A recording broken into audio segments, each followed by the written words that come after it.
شنو اللي يجذب الشاب إلى الشابة، وشلون ينشدون إلى بعض، وعلى شنو يعتمدون.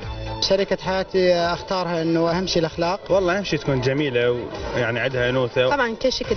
حبيبي انت يا روحي انت حياتي انت. وبعد 3 سنين أو سنتين من الدراسة بالجامعة يبدأ الطالب والطالبة بالتفكير لاختيارهم لشريك الحياة.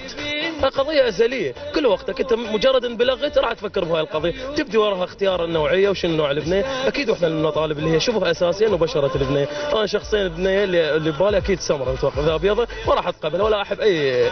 بالإضافة إلى نقطة مهمة ثانية، بالإضافة للبشرة تقترن طبيعة وبساطة البنية.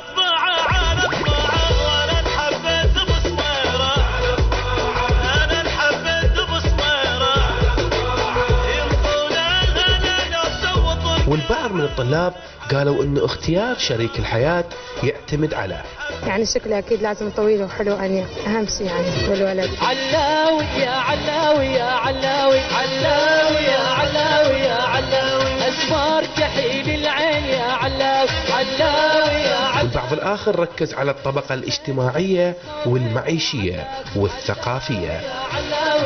يكون بها الاختيار حسب طبقة الشخص وعائلته والبيئة اللي عايش فيها، بس انت لو جيت سألتني شخصيا شنو نوع البنية اللي تختارها، طبعا هي مواصفات ممكن بسيطة بنظر البعض ومعقدة بنظر الآخر. أنا بالنسبة لي البنية أول فقرة ممكن تكون بعيدا عن الظاهر والجمال وهاي التفاصيل، نكون أكثر ثقافة عند البنية، أكو متوسعة عقليتها، منفتحة، تفهم الواقع. بس أكو البعض من البنات فضلا الأخلاق على الشهادة. اول شيء تجذب هي الاخلاق، ذاك عن الجمال انا ما يهمني لا شهاده ولا يهمني جمال، اهم شيء اخلاق الولد، انه من عائله ويكون مؤدب. وبالنهاية كنا نعرف أنه القسمة والنصيب هي اللي تحدد شريك الحياة.